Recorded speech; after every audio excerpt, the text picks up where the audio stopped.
अस्सलामुअलैकुम सामीन 26 ज़िलक़ाइदा और 16 जून हैं।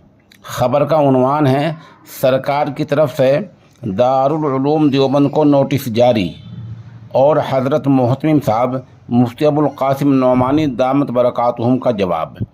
पहले आप हज़रत वाला का जवाब सुन लें, उसके बाद हम बताएंगे कि सरकारी इदारों ने अपने नोटिस में क्या क्या बातें कही हैं। एसडीएम साहब, मैं अबुल कासिम नौमानी मोहतमिम दारुल उलूम देवबंद आपके सामने आजकल जो एक न्यूज़ चल रही है जिसकी वजह से कंफ्यूजन हो रहा है, उसके बारे में स्पष्टीकरण करना चाहता हूं। चंद रोज पहले यहाँ पर तलबा को समझाने के लिए एक प्रोग्राम हुआ था। उसमें बच्चों को ध्यान लगाकर पढ़ाई करने के पर जोर दिया गया और पढ़ाई के अलावा जो दूसरी सरगर्मियां उनसे बचने की ताकीद की गई।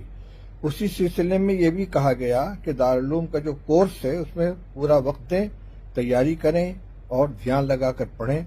जो बच्चे दारुल उलूम में दाखिल हैं, यहाँ के हॉस्टल में रहते हैं, लेकिन बाहर कोचिंग सेंटर में जाकर अंग्रेजी पढ़ते हैं या कोई दूसरा काम करते हैं, जैसे कोई दुकान लगा रहा है, कोई मेवा बेच रहा है, उन सब के ऊपर पाबंदी लगाई गई है।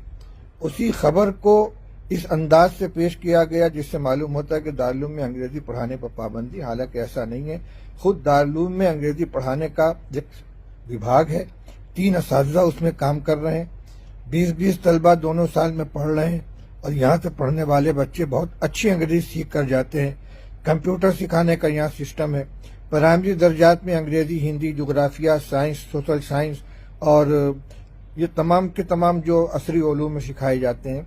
इसलिए जिस अंदाज से खबर चलाई गई ये गलत है।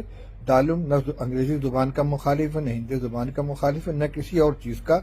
यहाँ सिर्फ ये पाबंदी है कि जब तक आप आलिम फाजिल का कोर्स कर रहे हैं, उसका जो निज़ाम है, जिस वक्त में जो काम करना उसको कीजिए। आप कोचिंग सेंटर में या किसी ट्यूशन में जाकर अपना वक्त बर्बाद न कीजिए। मैं समझता हूँ कि इस वजाहत के बाद अब ये जो गलतफहमी फैली हुई ये दूर हो जाएगी। बहुत बहुत शुक्रिया। आपने सुन लिया, अब आप वो बातें सुनें जो सरकार ने कही हैं। दारुल उलूम देवबंद की जानिब से तालीमी औकात और वहाँ के क़याम के दौरान तालिब इल्मों को बाहर जाकर दूसरे मौज़ूआत जैसे कि अंग्रेज़ी तालीम, कंप्यूटर कोर्स और टेली वगैरह सीखने पर पाबंदी के फ़ैसले का उत्तर प्रदेश अक़लियती कमीशन ने नोटिस लिया है। वहीं चाइल्ड कमीशन, इन बच्चों के कमीशन ने इसको बच्चों के साथ जुल्म से ताबीर करते हुए सहारनपुर के डीएम को एक ख़त लिखा है और जिसमें दारुल उलूम देवबंद के ख़िलाफ़ एक्शन लेने की हिदायत की गई है। इत्तला के मुताबिक अक़लियती कमीशन ने शोबा तालीमात के नाज़िम मौलाना हुसैन अहमद हरद्वारी को नोटिस जारी किया है और मजलिस तालीमी के निगरान मौलाना हुसैन हरद्वारी को 21 जून 2023 को दोपहर 12 बजे कमीशन के सामने पेश होने का हुक्म दिया है। इसी तनाजुर में दिए गए बयान में कमीशन के सेक्रेटरी शकील अहमद सिद्दीक ने कहा है कि सोशल मीडिया से उत्तर प्रदेश अक़लियती कमीशन के सदर को मालूम हुआ है कि दारुल उलूम में तालीम के दौरान तालिब इल्म किसी तरह की बाहरी तालीम जैसे कि अंग्रेज़ी वगैरह नहीं सीख सकते। कमीशन ने 15 जून को जारी इस बयान में ये भी कहा है कि अक़लियती कमीशन एक्ट की दफ़ा के तहत कमीशन के किसी हुक्म या हिदायत की नाफरमानी एक जुर्म है जो IPC की मुख्तलिफ दफ़ात के तहत काबिल सज़ा है। दरियासना national commission for protection child rights ने भी दारुल उलूम के ऐलान पर DM को ख़त लिखकर इदारे के ख़िलाफ़ कार्रवाई करने की हिदायत की है। कमीशन ने अपने ख़त में लिखा है कि आपकी तवज्जो एक बार फिर दारुल उलूम की तरफ से जारी किए जाने वाले इस किस्म के गैर कानूनी और गुमराहकुन नोटिस की तरफ मबज़ूल कराई गई है, जिसमें बच्चों के हुकूक़ को सरीह तौर पर नज़रअंदाज किया गया है।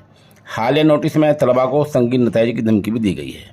इस मामले में दारुल उलूम देवबंद के मोहतमिम हज़रत मौलाना मुफ्ती अबुल क़ासिम नौमानी दामत बरकातुहू ने जो वादे जवाब दिया है, जैसे कि आपने सुन लिया। उधर हज़रत वाला ने ये भी फरमाया कि दारुल उलूम देवबंद की लीगल टीम, जो कानूनी टीम है, उसकी जानिब से इन इदारों का जो नोटिस है उसका जवाब दिया जा रहा है। बहरहाल बात का बतंगड़ा बनाया जा रहा है।